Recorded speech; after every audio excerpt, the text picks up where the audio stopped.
ಭಾರತ ದೇಶವನ್ನ ತುಂಡು ಮಾಡಿ ಇಸ್ಲಾಮ ರಾಷ್ಟ್ರ ಮಾಡಕ್ಕೆ ನಿಮಗೆ ಯಾರು ಹಕ್ಕು ಕೊಟ್ರು? गांधी नेहरू है ना, मी विचारतो की तुम्हाला पाकिस्तान निर्माण करायला कोणी हक्क दिला? ह्या देशात जवळजवळ 40 कोटी हिंदू होते, भारतीय होते. त्यांना विचारलं काय तुम्ही? एका पत्रकारांनी नेहरूंना विचारलं, नेहरूजी पाकिस्तान तुम्ही कशाला दिला, का दिला, का सिग्नेचर केला पार्टिशनला, फाळणीला सही का केला? तर त्यांनी सांगितले, नेहरूंनी सांगितले त्यावेळेला प्रधानमंत्री, लढायचं शक्ती नाही आहे. आता आम्ही लढणं, आंदोलन करणं, उपवास बसणं, युद्ध करणं आपल्यात शक्ती नाही आहे, त्याकरता द्यावा लागला असं पत्रकारांना सांगितलं. ನೆಹರು ಅವರೇ, ಈ ರೀತಿ ಹೇಳಕ್ಕೆ ನಿಮಗೆ ನಾಚಿಕೆ ಆಗಬೇಕು. ಲೇಡಿ ಮೌಂಟ್ ಬೆಟನ್ ಜೊತೆಗೆ ಓಡಾಡಕ್ಕೆ ನಿಮಗೆ ಶಕ್ತಿ ಇತ್ತು, ಹೋರಾಟ ಮಾಡಕ್ಕೆ ಶಕ್ತಿ ಇರಲಿಲ್ವಾ?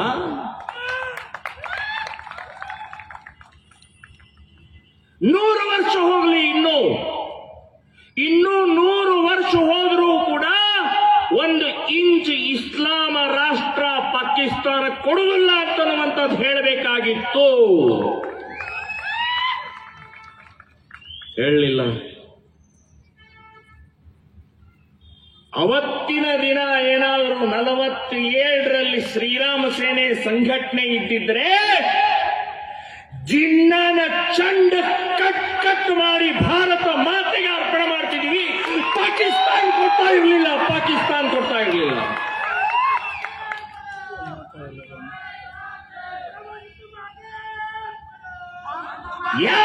ಯಾವ ಜಿನ್ನ ರೇ? ಯಾರು ಜಿನ್ನ?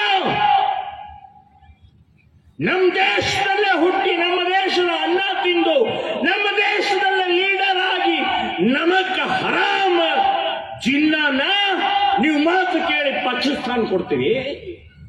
ಇದು ಕಾಂಗ್ರೆಸ್ಸಿನ ನೀತಿ, ಇದು ಕಾಂಗ್ರೆಸ್ಸಿನ ಅವತ್ತಿನಿಂದ ಪ್ರಾರಂಭ ಆದಂತಹದ್ದು ಇಲ್ಲಿವರೆಗೆ ತಲುಪಿದೆ. ಇಲ್ಲಿವರೆಗೆ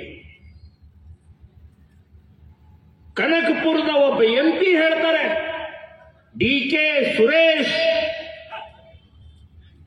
ನಮಗೆ ನೀವು ದುಡ್ಡು ಕೊಡದೇ ಇದ್ರೆ ದಕ್ಷಿಣ ರಾಷ್ಟ್ರ ನಿರ್ಮಾಣ ಮಾಡ್ತೀವಿ, ಕರ್ನಾಟಕ ಸೇರಿ ತಮಿಳುನಾಡು, ಕೇರಳ ಇವೆಲ್ಲ ಸೇರಿ ಒಂದು ರಾಷ್ಟ್ರ ನಿರ್ಮಾಣ ಮಾಡ್ತೀವಿ ಅಂತ ಹೇಳ್ತಾರೆ. ಸುರೇಶ್ ಅವರೇ, ನಾಚಿಕೆ, ಮಾನ, ಮರ್ಯಾದೆ, ರಾಷ್ಟ್ರ ಅಂತನ್ನುವಂತಹದ್ದು ಕಲ್ಪನೆ ಏನಾದರೂ ಗೊತ್ತಾ ನಿಮಗೆ? ಲಕ್ಷಾಂತರ ಜನ ತ್ಯಾಗ, ಬಲಿದಾನ, ಹೋರಾಟ, ಮನೆಗಳನ್ನು ಉದ್ಧ್ವಸ್ತ ಮಾಡಿ ಈ ದೇಶವನ್ನು ಸ್ವತಂತ್ರ ಮಾಡಿದಂಥವರಿಗೆ ಅವಮಾನ ಮಾಡ್ತೀರ ನೀವು? ಏನ್ ರಾಷ್ಟ್ರ ಕಟ್ಟೋದಂದ್ರೆ ಕನಕ್ಪುರ್ ಕಟ್ಟೋದಂತ ತಿಳ್ಕೊಂಡಿದ್ದೀರೇನೋ? ಕನಕ್ಪುರ್ನಲ್ಲಿ MP ಗೆಲ್ಲೋದಂತ ತಿಳ್ಕೊಂಡಿದ್ದೀರೇನೋ? ಏನ್ ಬೇಕಾದ್ರೂ ತಗೊಳ್ಳೋದ?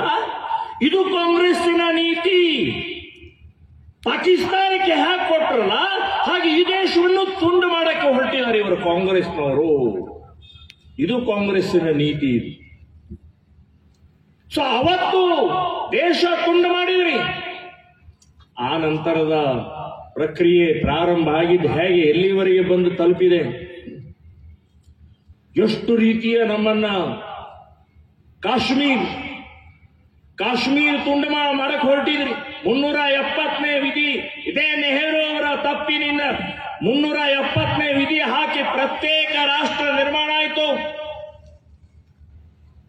2 ರಾಷ್ಟ್ರಧ್ವಜ, ಭಾರತದಲ್ಲೊಂದು, ಜಮ್ಮು ಕಾಶ್ಮೀರದಲ್ಲಿ ಒಂದು, 2 ಸಂವಿಧಾನ, 2 ರಾಷ್ಟ್ರಗೀತೆ. ಕಾಶ್ಮೀರ್, ಪಾಕಿಸ್ತಾನದ ನಂತರ ಕಾಶ್ಮೀರ ತುಂಡು ಮಾಡಕ್ ಹೊರಟಿದ್ರು. ಇದು ಕಾಂಗ್ರೆಸ್ಸಿನ ನೀತಿ. ಸೊ ಹೀಗೆ ಈ ದೇಶದಲ್ಲಿ ದೇಶವನ್ನ ಕಟ್ಟುವಂತ, ದೇಶಭಕ್ತಿಯನ್ನು ಬೆಳೆಸುವಂತ ಪ್ರಕ್ರಿಯೆ ನಡೀಲೇ ಇಲ್ಲ. ಸಾಮೂಹಿಕವಾದಂಥ ಭಯಾನಕವಾದಂಥ ಕೊಲೆಗಳ ಸರಣಿ ನಡೀತಿ ಈ ದೇಶದಲ್ಲಿ ಕಾಂಗ್ರೆಸ್ನಿಂದ. 1948 ಗಾಂಧೀಜಿಯವರ ಕೊಲೆ ಆಯಿತು. ಗಾಂಧೀಜಿಯವರ ಕೊಲೆಯನ್ನು ಒಪ್ಪಲ್ಲ.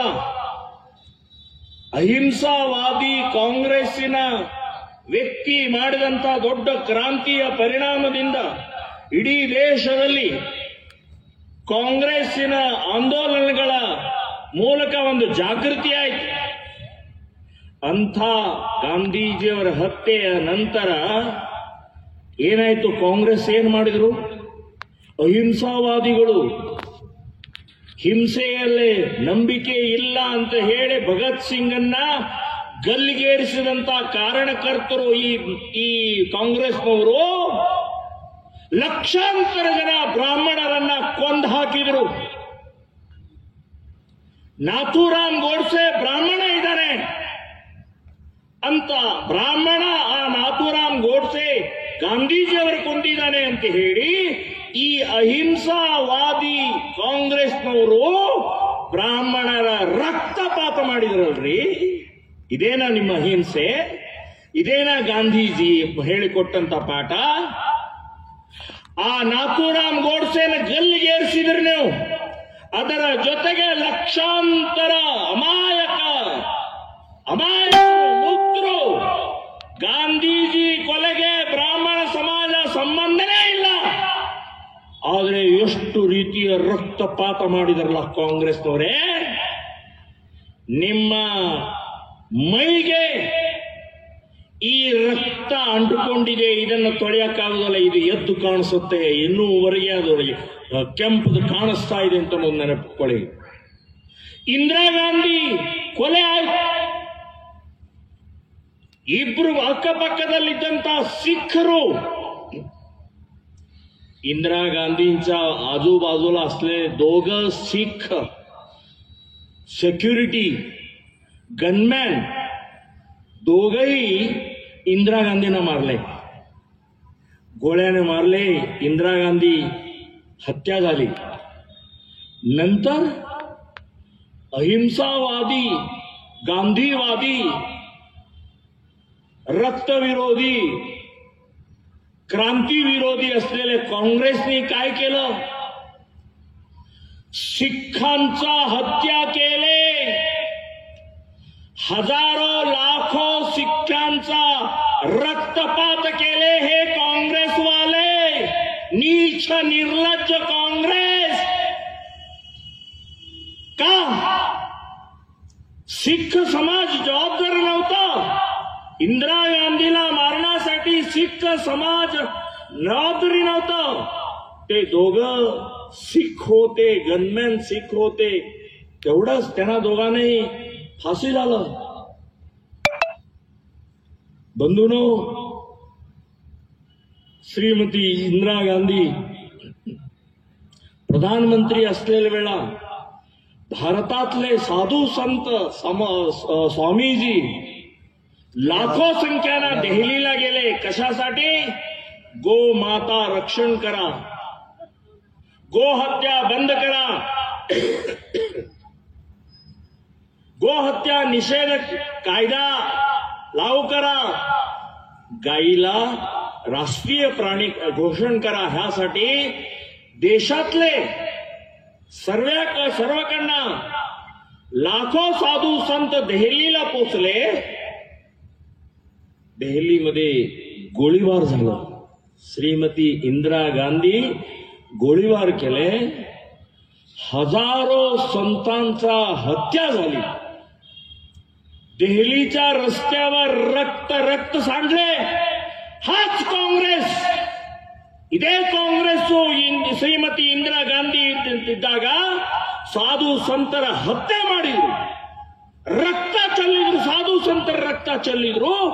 ಇದೇ ಕಾಂಗ್ರೆಸ್, ಇದೇ ಅಹಿಂಸಾವಾದಿಗಳು, ಇದೇ ಗಾಂಧಿವಾದಿಗಳು. ಬಂಧುಗಳೇ, ಎಂಥ ಭಯಾನಕವಾದಂಥ ಈ ರಕ್ತಪಾತ ಇವತ್ತು ನಮಗೆ ಹೇಳ್ತಾರೆ. ಗಾಂಧೀಜಿ ಬಗ್ಗೆ ಮಾತನಾಡ್ತಾರೆ, ಗಾಂಧೀಜಿ ಫೋಟೋ ಬಗ್ಗೆ ಹೇಳ್ತಾರೆ, ಎಲ್ಲ ಕಡೆ ಇಟ್ಟದ್ದಾರ. ನಡ್ಕೊಂಡಿದ್ದೀರಿ ಆ ರೀತಿ? ದೇಶವನ್ನು ಬರ್ಬಾದ್ ಮಾಡಿದ್ರಿ, ದೇಶವನ್ನು ಹಿಂಸೆ ಕೊಲೆಗಳನ್ನು ಮಾಡಿದ್ರು ನೀವು. ಸುಭಾಷ್ ಚಂದ್ರ ಬೋಸ್ ಕೊಲೆ ಮಾಡಿದವರು ಕಾಂಗ್ರೆಸ್ನವರು, ಲಾಲ್ ಬಹದ್ದೂರ್ ಶಾಸ್ತ್ರಿ ಕೊಲೆ ಮಾಡಿದವರು ಕಾಂಗ್ರೆಸ್ನವರು, ಶ್ಯಾಮಾ ಪ್ರಸಾದ್ ಮುಖರ್ಜಿ ಕೊಲೆ ಮಾಡಿದವರು ಕಾಂಗ್ರೆಸ್ನವರು, ದೀನ್ ದಯಾಳ್ ಉಪಾಧ್ಯಾಯ ಕೊಲೆ ಮಾಡಿದವರು ಕಾಂಗ್ರೆಸ್ನವರು. ಇಂಥ ಉನ್ನತವಾದಂತಹ ರಾಷ್ಟ್ರೀಯ ನಾಯಕರನ್ನ ಕೊಂದಂತಹ ಕಾಂಗ್ರೆಸ್ ನಿಮ್ಮ ಮೈ ಮೇಲೆ ರಕ್ತದ ಕಲೆಗಳಿದಾವೆ ಅಂತ ನೆನಪಿಟ್ಕೊಳ್ಳಿ. ಇನ್ನು ಭಯೋತ್ಪಾದನೆ, ಟೆರರಿಸಂ, ಆತಂಕವಾದ, ಭಯೋತ್ಪಾದನೆಯ ಜನಕರು ನೀವು, ಭಯೋತ್ಪಾದನೆಯ ಹುಟ್ಟಾಕಿದಂಥವ್ರು ನೀವು. आतंकवादला काँग्रेसनी जन्म दिलेला काँग्रेस ಎಷ್ಟು 2014ರ ಮುಂಚೆ ಒಂದ್ಸಲ ಕಲ್ಪನೆ ಮಾಡ್ಕೊಳ್ಳಿ. ಮುಂಬೈ, ದೆಹಲಿ, ಗುಜರಾತ್, ಬೆಂಗಳೂರು ಎಷ್ಟು ಕಡೆಗೆ ಬಾಂಬ್ಗಳನ್ನು ಹಾಕಿದ್ರು, ಎಷ್ಟು ಸಾವು ನೋವುಗಳು, ಎಷ್ಟು ರಕ್ತ ಹರಿಸಿದ್ರು. ಇದೆಲ್ಲವೂ ಕಾಂಗ್ರೆಸ್. ನಿಮ್ಮಿಂದಾಗಿದೆ ಕಾಂಗ್ರೆಸ್ನವರೇ. ನಿಮ್ಮ ಶರೀರದ ಮೇಲೆ ಆ ರಕ್ತ ಇದೆ. ಸೊ 2014ರ ಮುಂಚೆ ಈ ರೀತಿಯ ಕೊಲೆಗಳ ಸರಣಿ ಕೇರಳದಲ್ಲಿ ಸಾವಿರಾರು ಹಿಂದೂ ನಾಯಕರ, ಹಿಂದೂ ಕಾರ್ಯಕರ್ತರ ಕೊಲೆಗಳನ್ನು ಮಾಡಿಸಿದ್ರು ನೀವು. ಪಶ್ಚಿಮ ಬಂಗಾಳದಲ್ಲಿ, ಕಾಶ್ಮೀರದಲ್ಲಿ ಎಷ್ಟು ರೀತಿಯ ಅನಾಹುತಗಳನ್ನು ಮಾಡಿದ್ರಿ 2014ರ ಮುಂಚೆ. ಸೊ 2014ರ ಮುಂಚೆ ಇನ್ನೊಂದು ಭಯಾನಕವಾದಂತ ಅಂದ್ರೆ ಭ್ರಷ್ಟಾಚಾರ, ಕರಪ್ಷನ್, ಭ್ರಷ್ಟಾಚಾರ. ಇದು ಪ್ರಾರಂಭ ಮಾಡಿದ್ದೇ ಕಾಂಗ್ರೆಸ್. ಭ್ರಷ್ಟ ವ್ಯವಸ್ಥೆಯನ್ನು ಕುಲಿಗೆಡಿಸಿ ಇಡೀ ದೇಶವನ್ನು ಭ್ರಷ್ಟ ಮಾಡಿದಂತಹದ್ದು ಇದೇ ಕಾಂಗ್ರೆಸ್ಸು.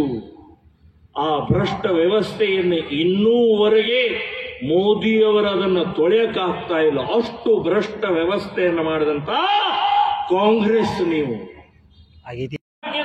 ಮೋದಿ ಸರ್ಕಾರ 2014ರ ನಂತರ